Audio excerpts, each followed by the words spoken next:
Mirëmëngjes. Mirëmëngjes të gjithëve. Ju përshëndes me gjithë zemër. Ju uroj ecuri të mbara, sidomos kur çdo gjë merret që në hapin e parë me përshëndetjen, me urimin, me porosin që ndoshta ke për dikë të dashur apo të afërt të familjes. Çdo gjë ta blaton rrugën e parë nga shtëpia drejt destinacionit me një dashuri të veçantë. Unë u uroj këtë. Sot në studio kam kënaqësinë të jem me shkrimtarin, kritikun, përkthyesin Zia Vukaj, kryetar i shoqatës së shkrimtarëve të Shkodrës. Profesor Zia, mirëmëngjes. Mirëmëngjes, mirë se ju gjeta.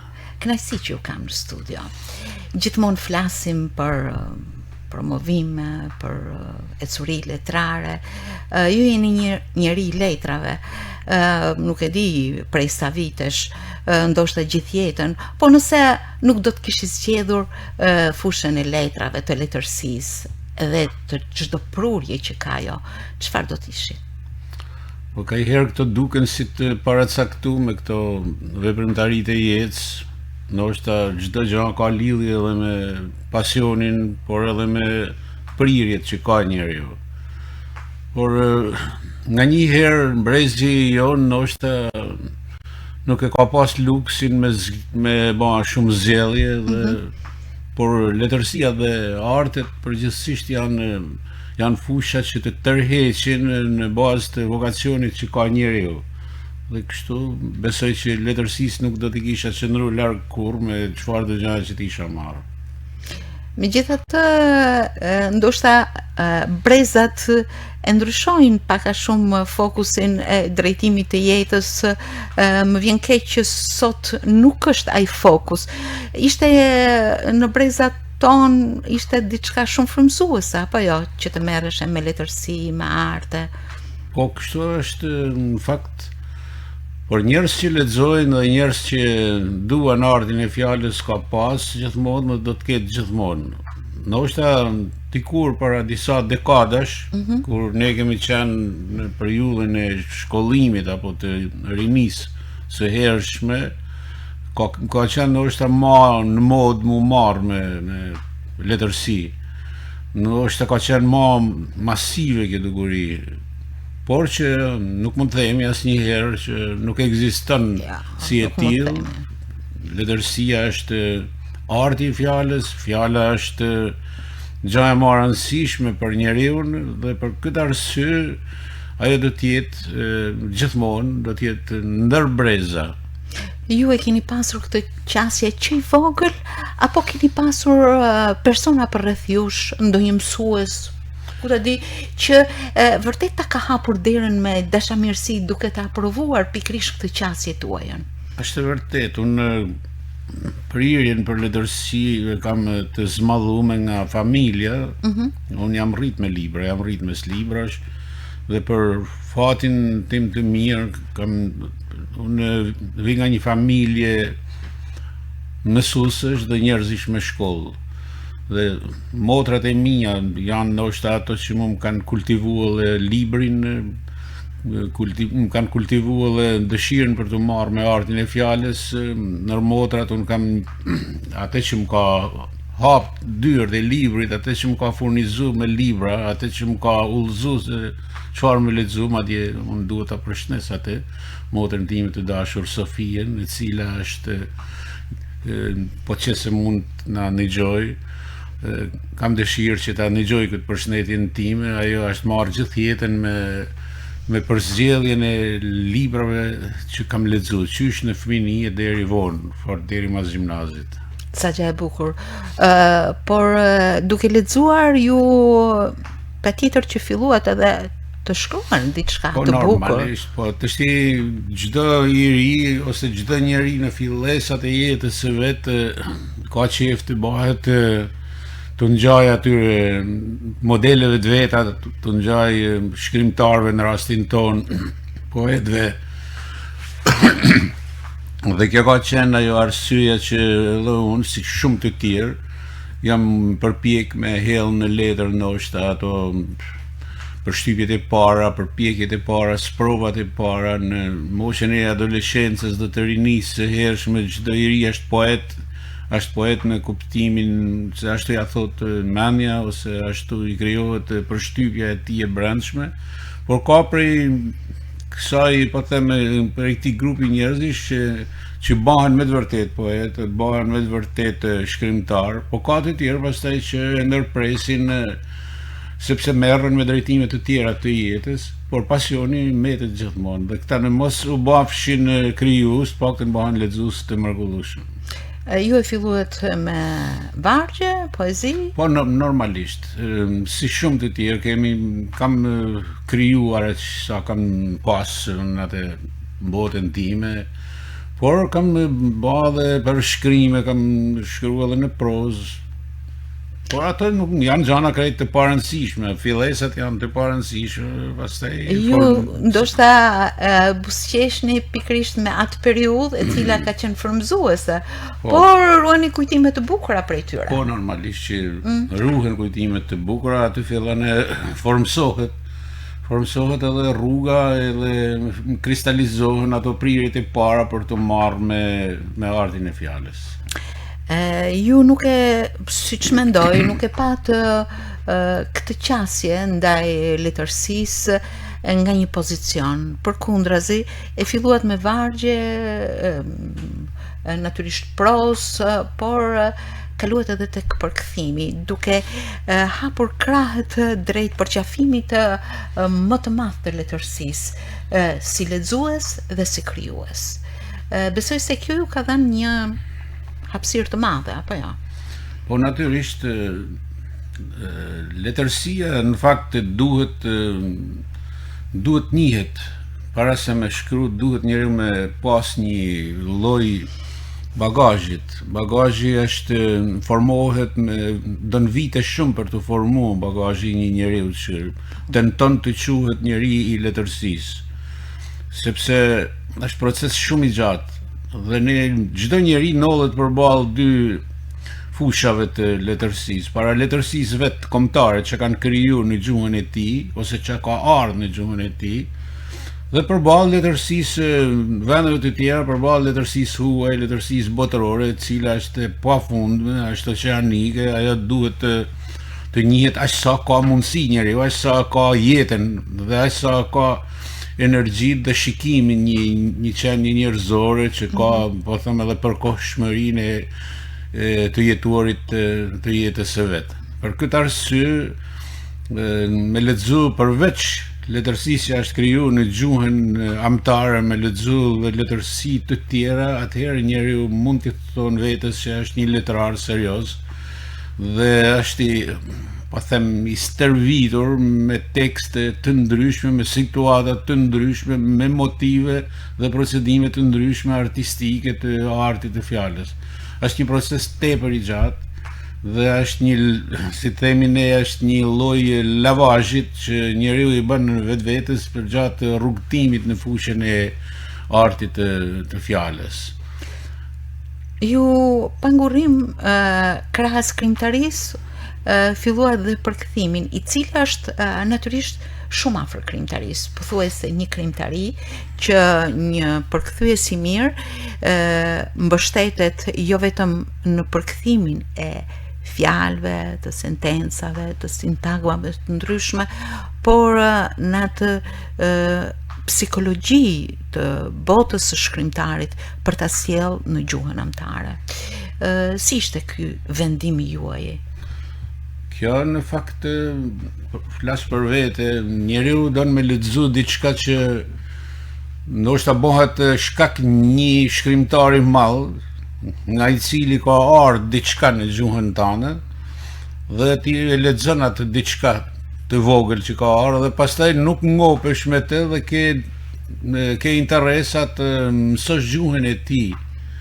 Dhe shpesh herë një gjuhë mësohet për hir ose nga afeksioni që njeriu ka për një shkrimtar të caktuar. Dhe po ta lexosh në gjuhën e tij, pastaj është Por ju si ishte? Kush ju ngacmoi? Kush ishte ky shkrimtar? Janë disa shkrimtarë që më kanë ngacmu për me u marrë me gjuhë të huaja.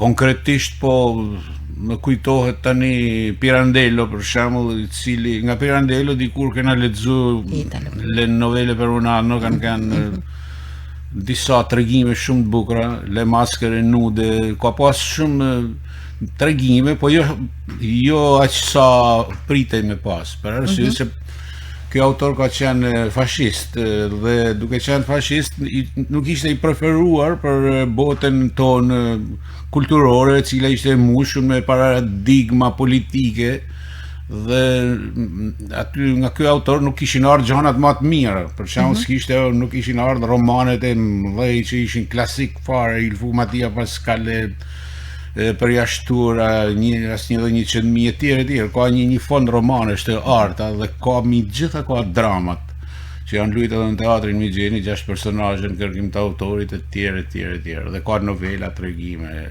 Një në këto raste që po më kujtohet mua. Po ka të tjerë nga letërsia franceze, kemi një pjesën e simbolizmit që për ne ka qenë pa njohur fare, me Mallarmé, me Verlainein, e me të gjithë këta të mëdhejt e simbolizmit francez, që ishte pak a shumë e domosdoshme të njihej kjo letërsi, e cila në Shqip ne kishim një blackout, në Shqip kishim një terrë për mos me njoft Arthur Rimbaud, i cili kishte tronditur themelet e poetikës botërore, ishte diçka e mangët, dhe ne jemi rritur në mangësi të tilla. Dhe kush ka pas mundësi, kush ka pas durimin, vullnetin, është mundu me i lexu në original këta autorë e tjerë, pa fol për letërsi të tjera. Pra, ndoshta mësimi i gjuhëve është një motiv kulturor, një shkak kulturor, pra ne nuk i kemi mësu për me hangër buk, sepse bukën kena menduar si mund ta hajmë gjithmonë këtu, kurse sot mësohet për me hangër buk, është shumë mirë dhe mësohet gjatë bukë si hahet, mësohet edhe diçka nga gjuhët e huaja. Ju keni qenë autodidakt në...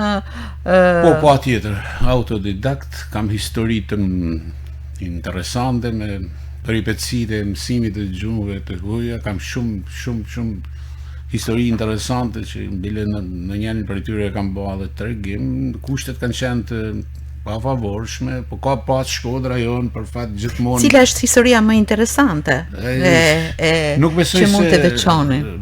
Nuk besoj se ja vlen me u marrë me gjana personale, por më kujtohet një prej këtyre, po them unë, dietarëve, njerëz të iluminuar, ku unë kisha shku me mësu, mirë, po ky kishte një origjinë, si themi që quhej njeri i pa dëshrueshëm për politikën e kohës. Borgjeze. Po, dhe vetë, si themi ne, edhe vetë shkuarja në shtëpinë e tij për të mësu, ishte shihej me sy të keq. Dhe unë, domethënë, e vuna re një gjatë të tillë, krijoi një situatë që e kuptova se nuk është mirë me dal kundër rrymës së kohës, por ndoshta dëshira ishte më e madhe se këto peripecitë.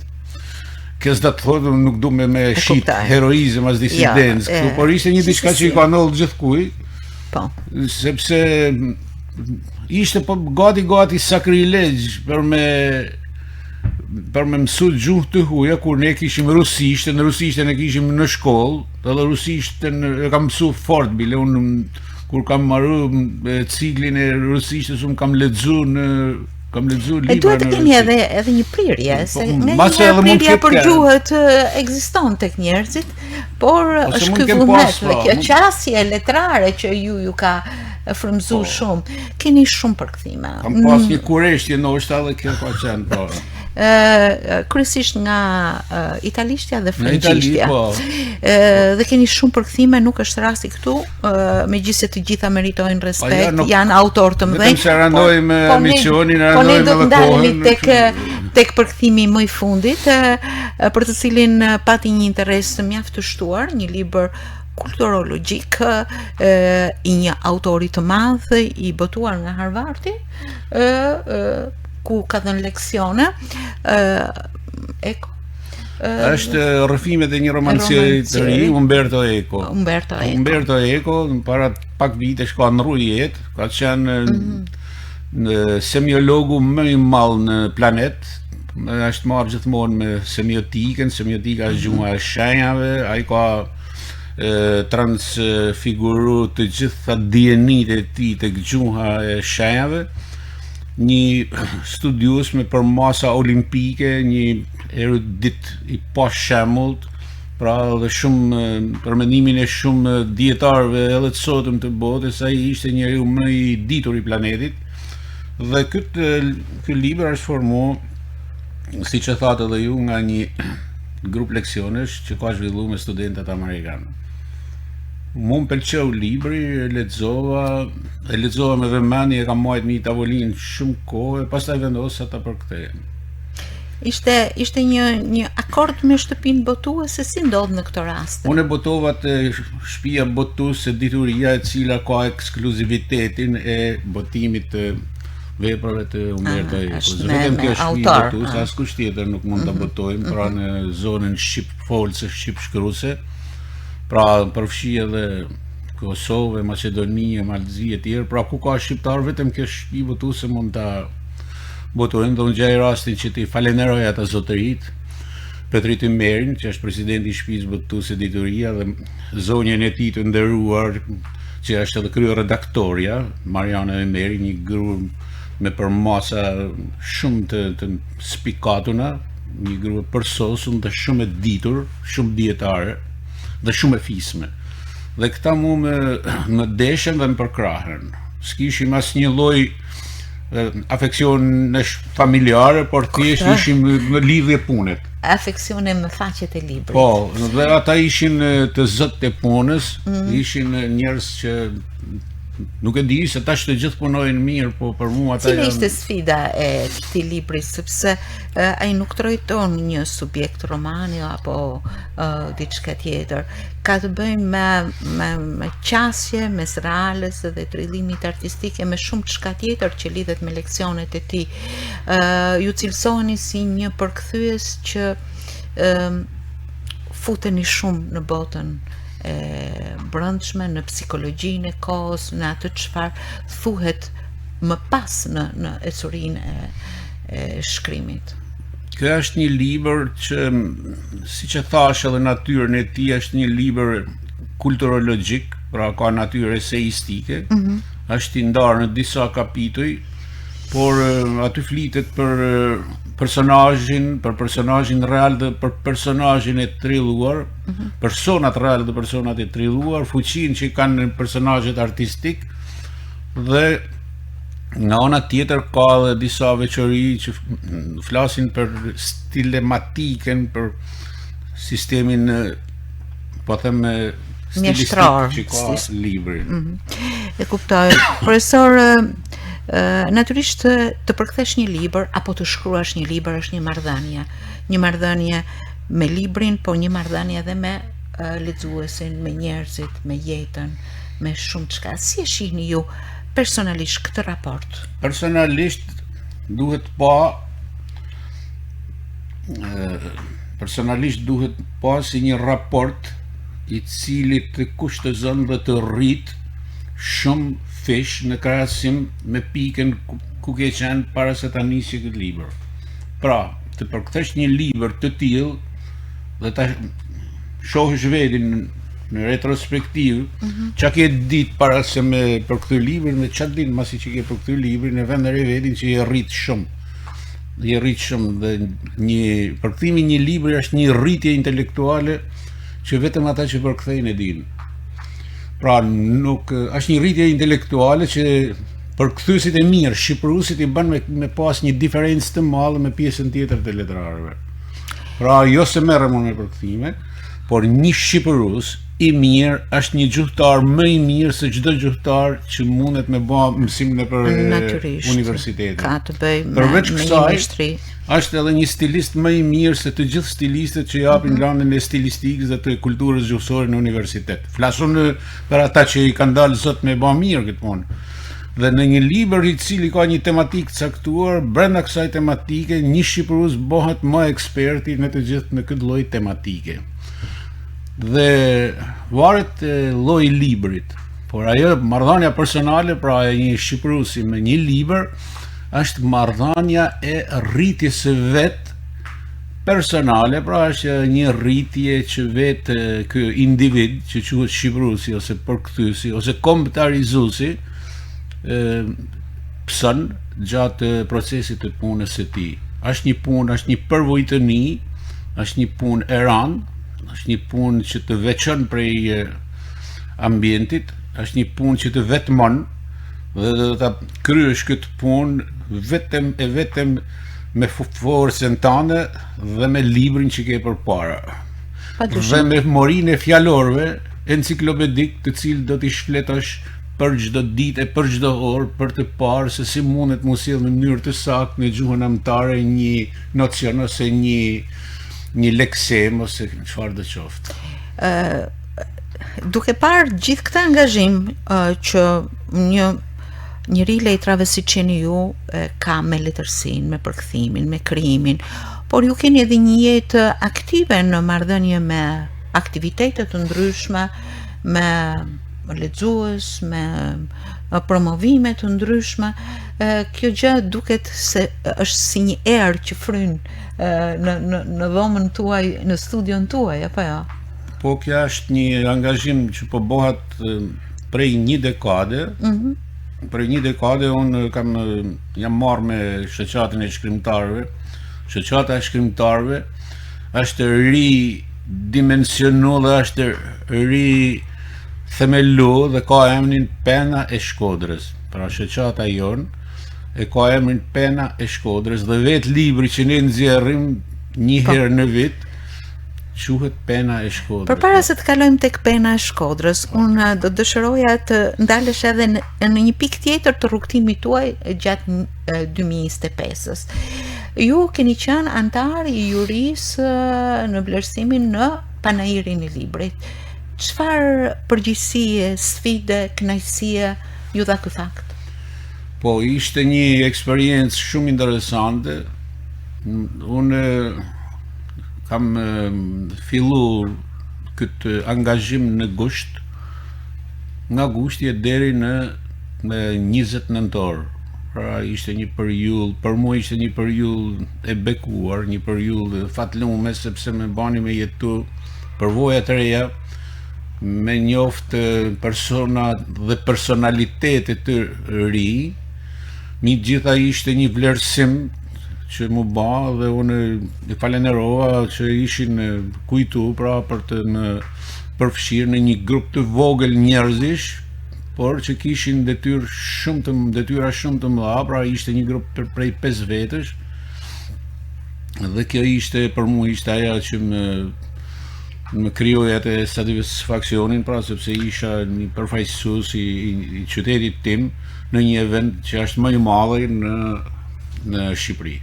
Në Shqipëri dhe në gjitha trojet shqiptare, pra është panairi kombëtar i librit dhe unë isha pjesë e jurisë së këtij panairi. Diçka shumë impenjuese, nuk do të futemi sepse aty ka rruza, destinacione, por do të pyes për diçka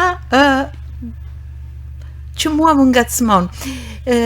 Në stendat e panairit të librit, sa e takoje emrin e Shkodrës? Të studiuesve, të autorëve, të shkrimtarëve? Në stendat e panairit ekzistojnë edhe krijuesit e Shkodrës, ekzistojnë edhe studiuesit e Shkodrës.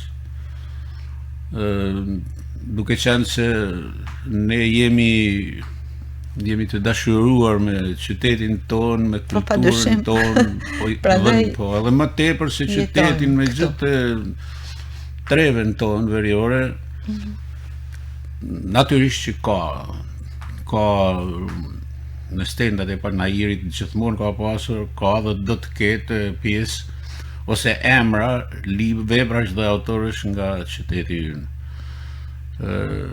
Pastaj sot jenë në një periudhë shumë dinamike, letërsi krijohet në çdo qytet, për fat. Dhe është i pranishëm, do të thonë çdo qytet ose çdo trevë është e pranishme me autor dhe veprat e veta. Ka raste në historinë e zhvillimit të një treve kur në disa kohë mund të jenë më të begata, më të pasura, dhe ka raste kur disa kohë janë më modestisht do të thënë prezantuara. Por që kur ke dike kushdo qoftë, sado që t'jetë, përsëri duhet me vlerësu shumë, dhe unë gjithmonë edhe kur kam qenë pjesë e jurisë, unë kam amplifiku në krahas autorëve tjerë, më ka pas shefi me amplifiku, me përmend, me lançu autor të Shkodran. Dhe mu më kishte shumë, do më thënë, ma kishte qefi që me i pa, dhe jo vetëm me i pa, por edhe me i lançu. Edhe kur themi autor Shkodran, nuk bëhet fjalë për autorët që janë aktualisht, por edhe për atë letërsi e cila mund të botohet dhe ribotohet dhe që mund të përbëjë një fond të mrekullueshëm në Po, këtu kemi një realitet i cili, ose dy realitete. Ne kemi realitetin e lavdishëm të letërsisë shkodrane të dikurshme. Dhe kemi realitetin e sotëm që shpresojmë të bëhet edhe kë i lavdishëm si që kanë qenë para arsit tonë. Ma tepër se kaq mund nuk më... Keni promovuar penën e Shkodrës Më thonë ma shumë se kaq. Keni promovuar penën e Shkodrës 10. Mund të më thoni diçka mbi rrugtimin, sepse ju jeni prezent gjatë këtyre 10 botimeve. Ka diçka me hap në këtë promovim? Dhe pyetja e dytë që lidhet me njëherë, duhet të di çfarë vendi zë ato qasjet e reja me letërsinë, nuk po i quaj as shkrimtar, as poet, po i quaj raporte, krijues. Po, pena Shkodrës 10, duhet gjej rastin të falenderoj me zë të lartë Bashkinë Shkodër, zyrën e kulturës, vullnetin e drejtuesve të Bashkisë Shkodër që na mundësuan të botohet ky libër. Pena Shkodrës në formatin ton është një libër voluminoz, rreth 400 faqe, ka 50 autor të përfshirë në te, janë autor nga të gjitha trevat shqiptare, pra unë që kam unë jam kuratori i këtij libri.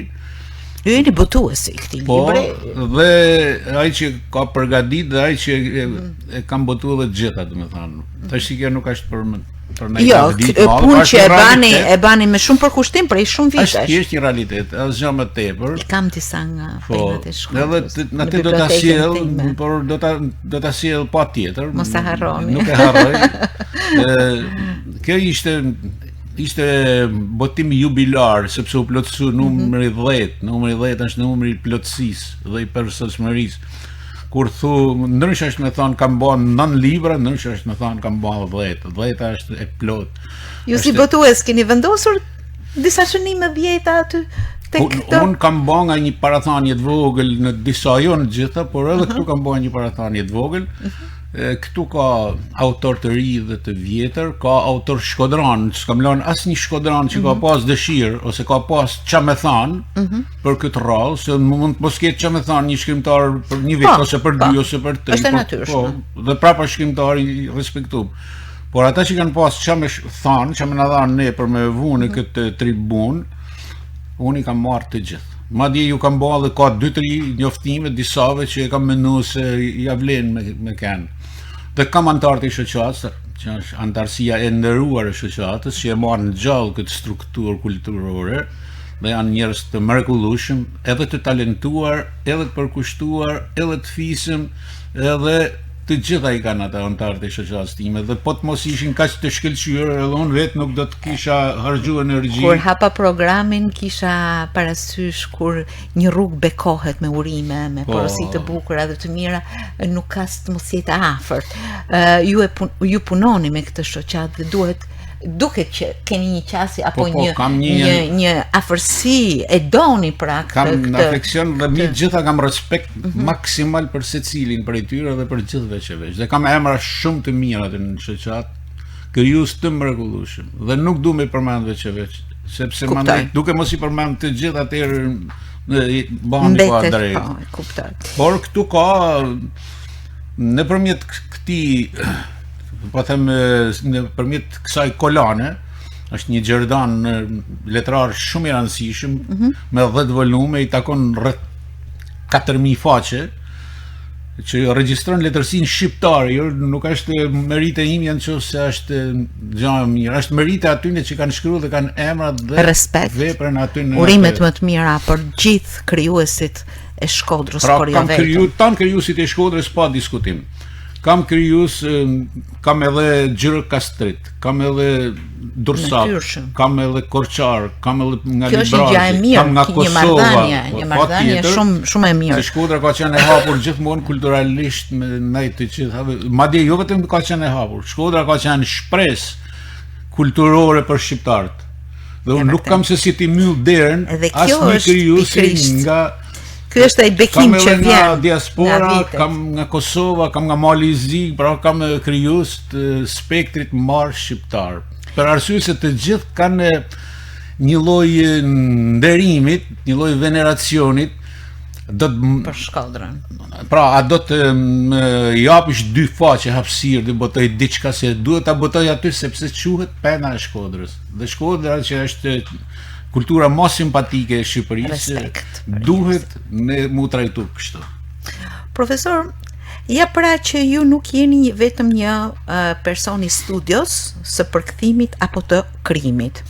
Jeni një person që siç e shpreha, i letrave brenda dhe jashtë shtëpisë, brenda dhe jashtë studios, në një studio të madhe, në një marrëdhënie të madhe me krijuesit, është një ajër që të frymëzon, të ushqen vazhdimisht apo jo?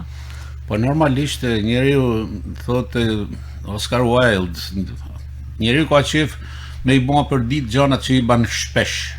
Dhe kjo është një ndër sekretet e ekzistencës njerëzore. Pra njeriu jeton për shkak të pasionit dhe të rutinës që i pëlqen dhe që ka zgjedhur të bëjë.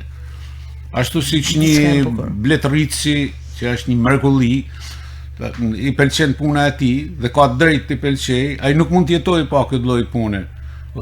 Pra ashtu jam edhe unë me këtë bletët e mia, si më thonë. Gjë e bukur. Secili ka zgjedhur këndin e tij që nuk është thjesht vetëm i tij, po i shërben të tjerëve. Dhe kjo është ajo marrëdhënie jetësuese, te jetë jetësuese.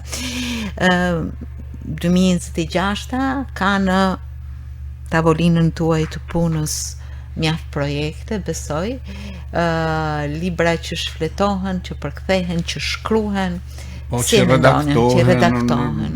Një punë, një energji mjaft e madhe, do me thënë, më takon me shpenzu edhe për redaktimet të veprave të ndryshme, redaktimet të autorëve, redaktimet të letërsive të miqve, që mu më harë shumë kohë, por shpesherë bëhet edhe gati borxh ose detyrim, sepse dikush të drejtohet për t'i dhënë një mendim ose për. Kjo është ajo mbështetja e parë, motra juaj e parë, që ju ofroi me librin, ju sugjeroi, ju është mirë me pas dike për me konsultu, me zbulu ç'a mund të bëhet më mirë.